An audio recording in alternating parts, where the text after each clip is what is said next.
Okay, today we're cleaning my sensor. If you have a mirrorless camera, your sensor probably gets dirty all of the time. I know the sensor in my two Z6 IIIs get dirty at least once a month and need a cleaning. So today we're cleaning the sensor on one of my two Z6 IIIs. A lot of people pay to get their sensor cleaned, and it's not really worth it in my opinion, because a sensor cleaning kit doesn't cost that much. You can get a rocket blower for about 10 bucks, and you can get a sensor cleaning kit for another 10 or 15 bucks. So now let's go in and clean this sensor. Also, clean your lenses, because maybe it's your lens that's dirty and not your sensor. So the first step to cleaning your sensor is getting your rocket blower or any kind of air blower and just blow into the sensor. Keep your camera facing down so anything in here can fall down. If you go this way, then you can jam stuff further into your camera, which you don't want. Okay, once this is done, we can go on to the swabs.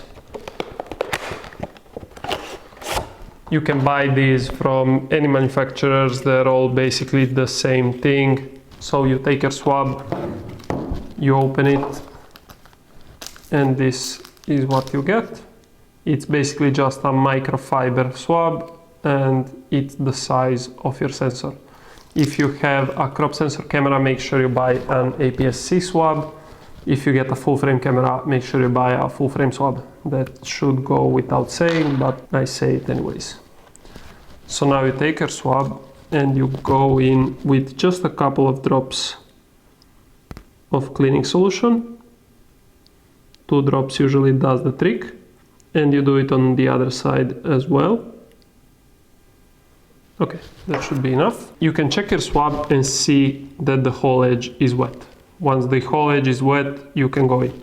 Make sure you don't go in too heavy with the drops, because then you might get streaks on your sensor and might have to do it again. So now let's go in and clean the sensor. You can put a bit of pressure with the swab will bend, so it's not gonna damage your sensor.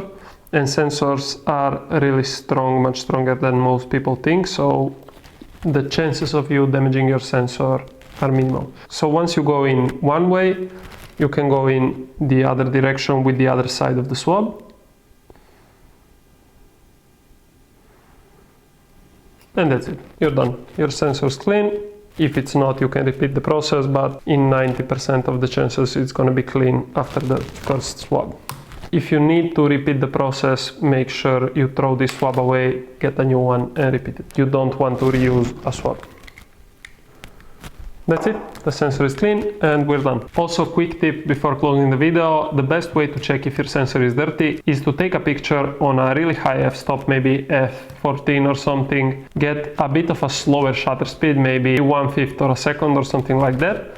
Point it to a white wall and take a picture with a little bit of shake in your hand. Shaking your hand will blur out any marks on the white wall and will leave you just with the spots on your sensor in focus. You want to have a high f-stop so the spots on your sensor will be in focus, because if you do it wide open, they will just go out of focus. Anyways, thanks for watching. I'll see you in the next video.